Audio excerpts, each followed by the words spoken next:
say I'm done with my editing and that's all I need to do, and I want to export my file.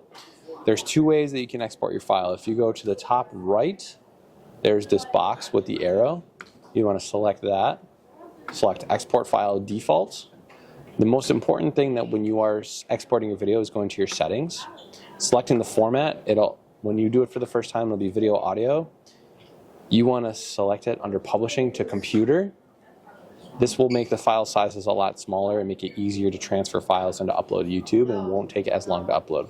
So you can do that, or you can go to File, Share, Export File, and you'll be able to export from there. And you go Next, call your video what you want to call it.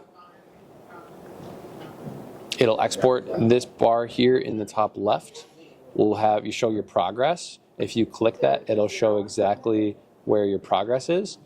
So once it's done, you will get a notification in the top right of your screen and showing that your video will be done. Your video will be done exporting.